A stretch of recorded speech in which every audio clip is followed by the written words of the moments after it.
tubuhnya. Dia hampir mati. Kehilangan begitu banyak darah, dia kehilangan kesadaran. Namun bahkan di dalam kondisi traumatis itu, Yesus bisa berseru sebelum meninggal di kayu salib, "Sudah selesai." Dia ingin mengajari kita tentang pekerjaan keselamatannya. Dia berkata kepada kita bahwa dia telah datang ke dunia ini, menanggung segala dosa Anda dan dosa saya melalui baptisannya, dan menanggung semua hukuman atas dosa-dosa kita dengan disalibkan dan menumpahkan darahnya. Sangatlah penting bagi kita untuk menyadari dan memahami sepenuhnya bahwa dosa-dosa kita tidak dihapuskan dengan memberikan doa pertobatan kita sendiri. Bagaimana kemudian dosa-dosa kita dihapuskan? Mereka telah dihapuskan karena Tuhan benar-benar menanggung mereka dengan dibaptis oleh Yohanes Pembaptis. Itu karena Yesus dihukum karena semua dosa kita dengan disalibkan sampai mati sambil memikul dosa dunia ini. Dan itu karena dia bangkit dari kematian kembali,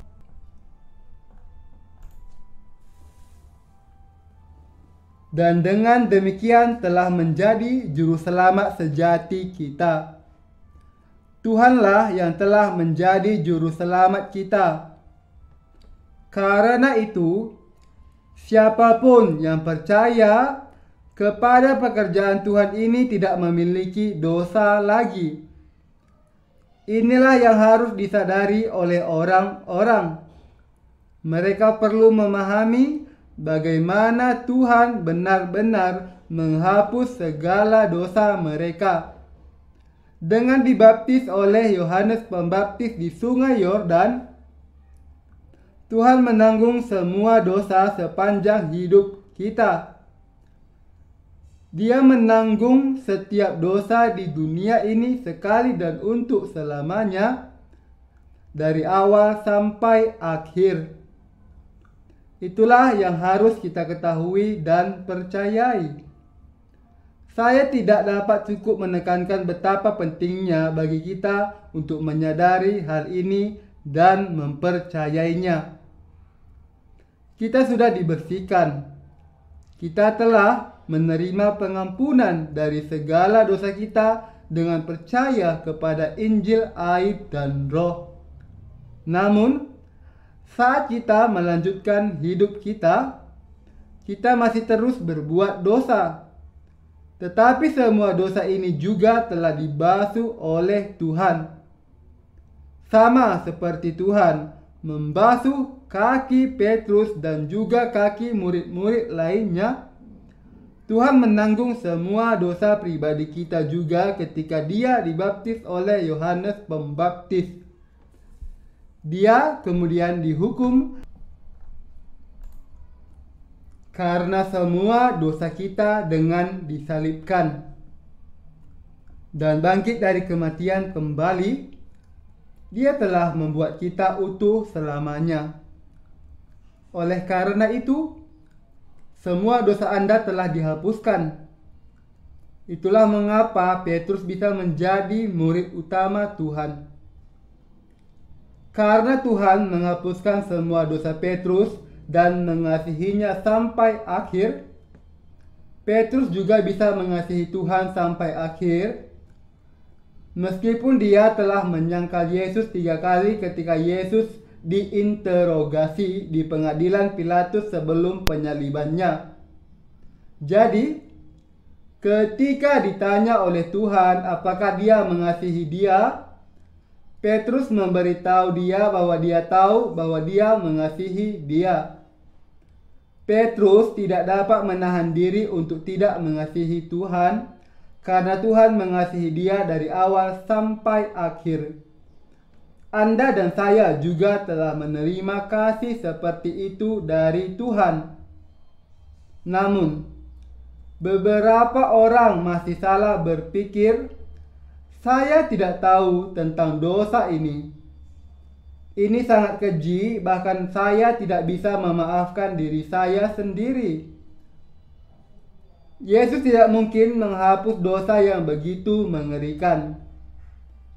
Beberapa orang Kristen lainnya mengatakan bahwa meskipun hampir semua dosa dapat dihapuskan, dosa yang dilakukan dengan tubuh tidak dapat diampuni. Tetapi di manakah hal seperti itu tertulis di Alkitab? Itu tidak dapat ditemukan dimanapun di dalam Alkitab. Meskipun demikian, beberapa pendeta masih menganggap bahwa sementara setiap dosa lainnya dapat dihapuskan, dosa perzinahan tidak dapat diampuni. Jika memang begitu, bukankah berarti siapapun yang berzina tidak bisa masuk surga? Bukankah ini menyiratkan bahwa tidak ada pengampunan penuh atas dosa? Bukankah ajaran yang salah ini kemudian menunjukkan bahwa Yesus telah gagal menghapus dosa perzinahan? Setiap orang berbicara berdasarkan pengalaman mereka sendiri. Pendeta yang belum dilahirkan kembali tidak berbicara berdasarkan firman, bahkan setelah membacanya. Baik pengkhotbah dan pendengar firman harus berbicara berdasarkan firman Allah ini. Hanya dengan begitu mereka dapat berbagi persekutuan yang berarti, menanamkan firman di dalam hati, dan menemukan jawaban atas pertanyaan-pertanyaan dengan iman. Namun, mereka yang tidak mengetahui Injil air dan Roh mengatakan bahwa sementara setiap dosa lainnya dapat diampuni, dosa perzinahan tidak dapat diampuni atau disingkirkan. Ini, rekan seiman terkasih, sepenuhnya salah. Tuhan telah menghapus setiap dosa, apapun jenisnya. Tidak ada satu dosa pun di dunia ini yang tidak Tuhan hapuskan. Dia telah menghapus semua dosa yang dilakukan dengan tubuh kita. Namun, ada satu dosa yang tidak bisa diampuni. Apa dosa ini? Itu adalah dosa menghujat Roh Kudus. Dosa ini dilakukan ketika seseorang menyangkal bahwa Tuhan datang ke dunia ini menjelma di dalam daging manusia, menanggung dosa umat manusia dengan dibaptis oleh Yohanes Pembaptis, mencurahkan darah hidupnya sampai mati di kayu salib, bangkit dari kematian, dan dengan demikian telah menjadi juru selamat kita yang kekal. Dosa ini tidak bisa diampuni. Mereka yang menyangkal Injil air dan Roh selamanya tidak dapat menerima pengampunan dosa.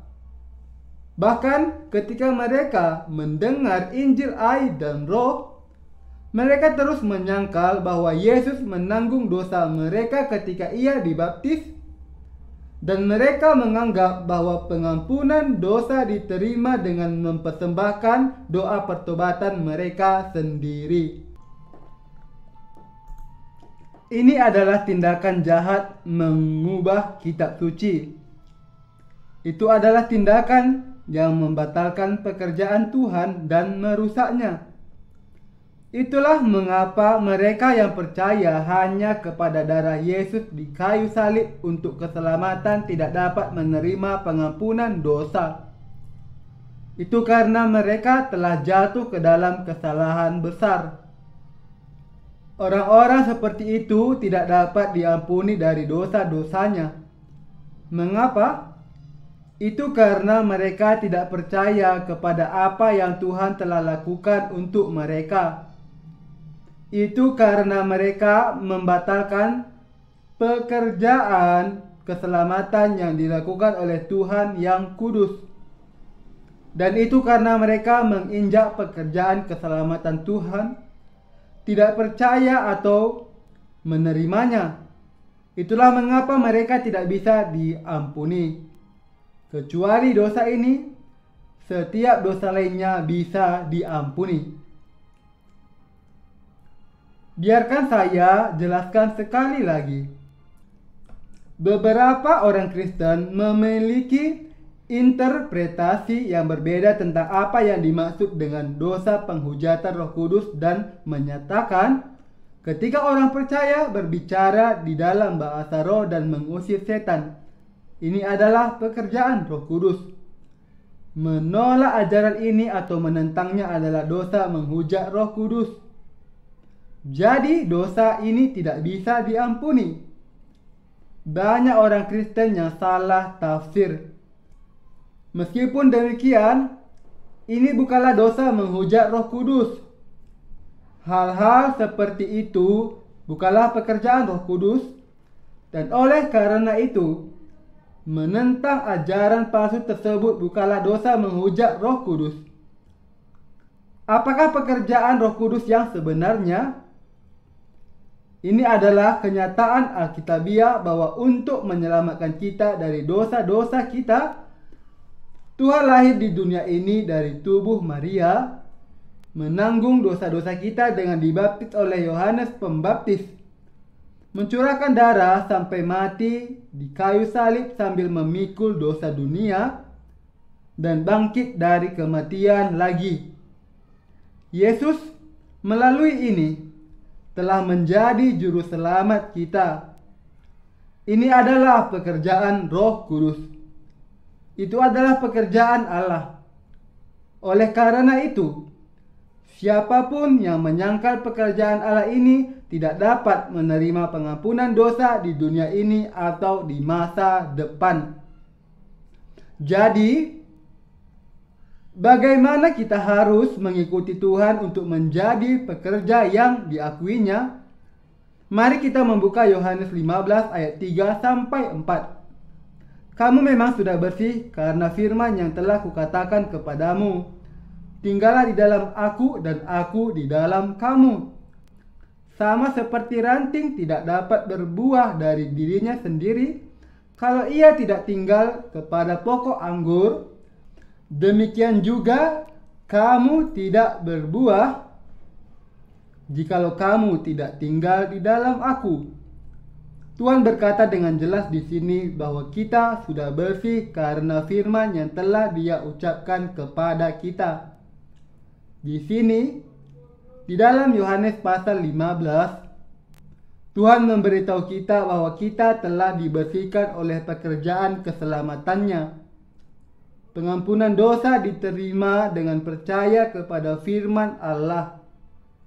Firman Allah tertulis di dalam Injil air dan roh, dan dengan percaya kepada firman inilah pengampunan dosa diterima. Kita dibuat tidak berdosa dengan percaya kepada firman Tuhan. Saat itulah kita dapat tinggal di dalam Tuhan, dan Tuhan dapat tinggal di dalam kita juga. Oleh karena itu, ketika kita menerima firman Tuhan, kita tidak boleh melakukannya berdasarkan pengalaman kita sendiri.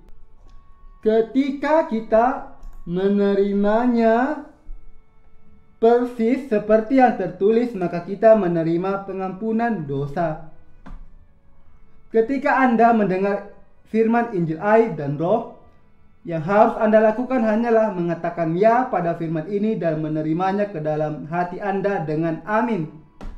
Saat itulah Anda menerima pengampunan dosa. Alkitab berkata, jadi iman timbul dari pendengaran, dan pendengaran oleh firman Kristus. Roma 10 ayat 17. Iman memang datang dari pendengaran, dan pendengaran oleh firman Allah. Bagaimana kita tinggal di dalam Tuhan? Kita tinggal di dalam Tuhan dengan percaya kepada firman-Nya. Bagaimana Tuhan tinggal di dalam kita? Dia masuk dan tinggal di dalam hati orang-orang yang percaya kepada firman-Nya. Dengan kata lain, Tuhan berdiam di dalam hati orang yang ditebus. Tuhan ini tidak lain adalah Roh Kudus. Tuhan berkata bahwa dialah pokok anggur yang benar seperti yang tertulis di sini di dalam Yohanes 15 ayat 1 sampai 2. Akulah pokok anggur yang benar dan Bapakulah pengusahanya. Setiap ranting padaku yang tidak berbuah dipotongnya, dan setiap ranting yang berbuah dibersihkannya, supaya ia lebih banyak berbuah. Cabang yang menghasilkan buah adalah mereka yang menerima firman Tuhan. Bagaimana dengan cabang yang tidak berbuah? Mereka adalah orang-orang yang meskipun telah mendengar firman Allah, tidak menerimanya dengan amin. Orang seperti itu tidak dapat menghasilkan buah apapun. Rekan seiman terkasih, Anda dan saya sekarang bekerja keras untuk menyebarkan Injil air dan Roh ke seluruh dunia.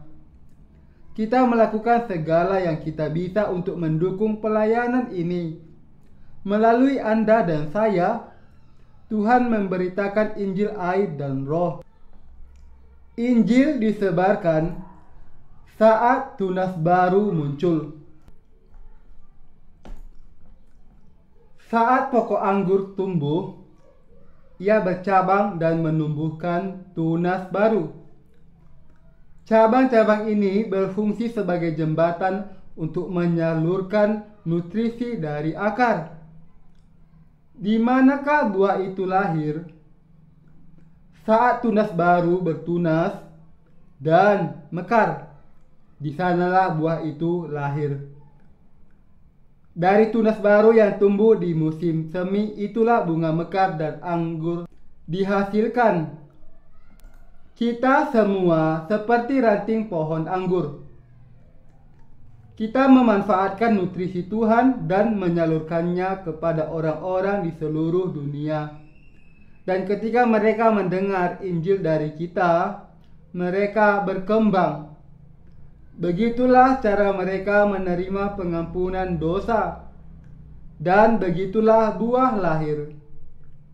Injil terus diberitakan melalui orang-orang percaya baru ini yang telah menerima pengampunan dosa dengan mendengarkan Injil dari kita. Ketika pekerjaan Injil terungkap seperti ini, orang percaya baru datang untuk mendukung pelayanan seperti kita sehingga orang lain juga dapat menghasilkan buah. Kalau begitu, siapakah cabang yang menghasilkan buah di dalam Tuhan? Mereka adalah orang-orang yang telah menerima pengampunan dosa dengan percaya kepada firman Tuhan. Bagaimana kita dapat mengikuti Tuhan ketika kita memiliki begitu banyak kekurangan? Karena Tuhan telah menghapus segala dosa Anda dan dosa saya. Itu karena Tuhan sudah menanggung segala dosa kita sekaligus ketika Dia dibaptis oleh Yohanes Pembaptis di Sungai Yordan. Itulah mengapa Tuhan bisa menjadi juru selamat kita dengan mati di kayu salib dan bangkit dari antara orang mati lagi. Oleh karena itu, sekarang setelah kita menerima pengampunan dosa, kita semua dapat melakukan pekerjaan Tuhan dan terus mengikuti Dia. Dengan kata lain, kita dapat mengikuti Tuhan karena Tuhan telah memungkinkan kita untuk melakukannya. Bukan kita yang lebih dulu mengasihi Tuhan, tetapi Tuhanlah yang lebih dulu mengasihi kita. Tidak hanya itu, Tuhan mengasihi kita sampai akhir. Itulah sebabnya kita bisa mengasihi Tuhan. Dan itulah mengapa sekarang kita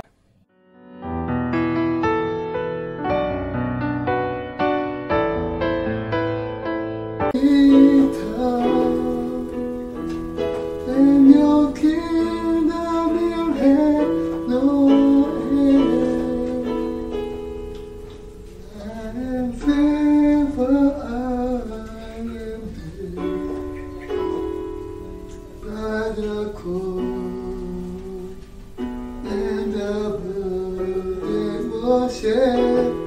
I am faithful, I am there. I can do all things because of what you've done for me.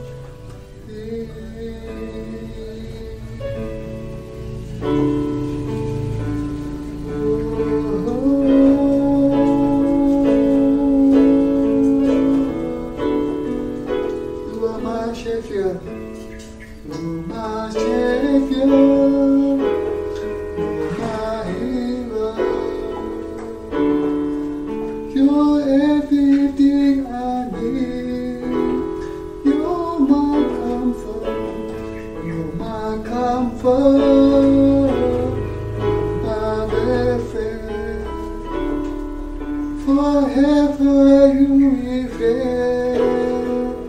You are hard and dictator,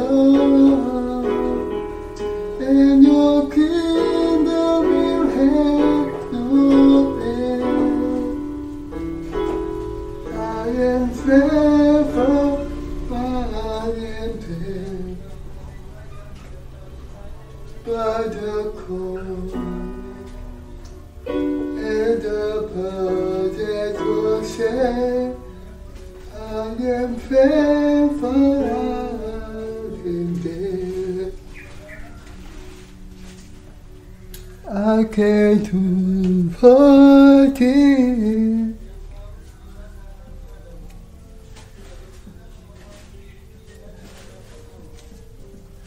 because of what you've done for me.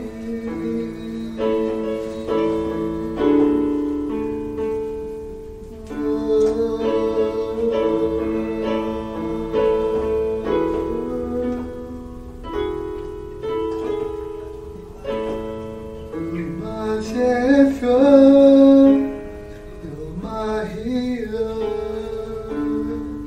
You're everything I need. You're my comfort. You're my comfort. You're my breath.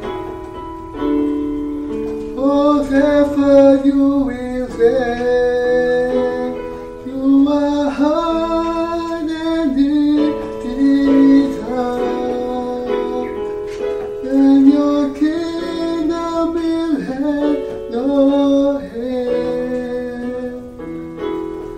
I am faithful, I am there, by the cold and the burden ocean. I am faithful, I am there. I can do all things because of what you've done for me. Oh, you are hard and dictator, and your kingdom will have no end. I am faithful, I am there. Oh, you are a pain in the heart, the heat of it.